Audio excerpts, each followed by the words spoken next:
اللهم صل علی سیرت مصطفیٰ صلی اللہ علیہ وآلہ وسلم کو عام کرنے کے لیے پیغام ٹی وی پیش کر چکا ہے سیرت کے متعدد دلچسپ انعامی مقابلے، جس سے لاکھوں لوگوں تک پہنچا سیرت کا معطر اور مبارک پیغام۔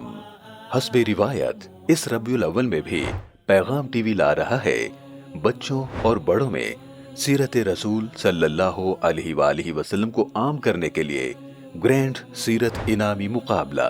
فاران کی چوٹی پر چمکا خورشید رسالت کیا کہنا، میرا نبی جس دین کی طرف بلاتا ہے وہ اقوام عالم کے لیے امن اور سلامتی کی ضمانت ہے۔ جب ہم نبی اکرم صلی اللہ علیہ وآلہ وسلم کی زندگی کا مطالعہ کرتے ہیں تو ہمیں امن، محبت اور انصاف کا درس ہر قدم پر ملتا ہے۔ آپ صلی اللہ علیہ وآلہ وسلم کے وجود نے عصبیت ابو جہلی، معبودیت فرعونی، شیوائے آزری اور نفاق ابو لہبی کا اس طرح سے خاتمہ کیا۔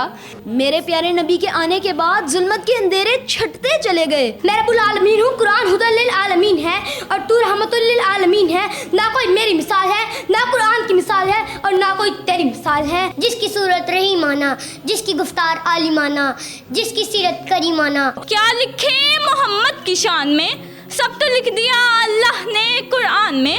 جس میں ہوگا دلچسپ سیرت کوئز۔ اور جب آپ عمرے پہ جائیں تو پیغام ٹیلی ویژن کی پوری ٹیم کو خصوصی طور پہ یاد رکھیں۔ مشہور کن نعت کمپٹیشن۔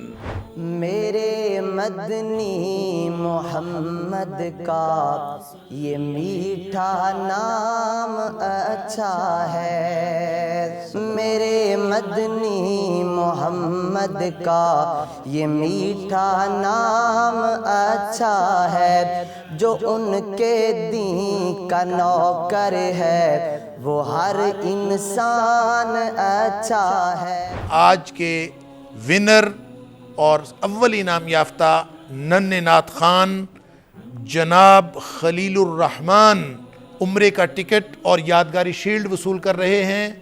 اور دلوں کو چھو لینے والا سیرت پینٹنگ کمپٹیشن۔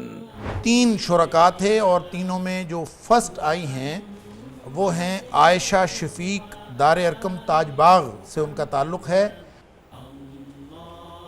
شاباش میرا بیٹا۔ یہ بتائیے کہ غزوہ احد میں جو کفار مسلمانوں کے ساتھ لڑنے کے لیے آئے تھے ان کی تعداد کتنی تھی؟ 3000۔ 3000۔ ناظرین کرام جواب درست ہے۔ منفرد انداز میں سیرت مصطفیٰ صلی اللہ علیہ وآلہ وسلم کو سیکھنے اور سیرت رسول صلی اللہ علیہ وآلہ وسلم پر دلچسپ مقابلے دیکھنے کے لیے دیکھتے رہیے پیغام ٹی وی۔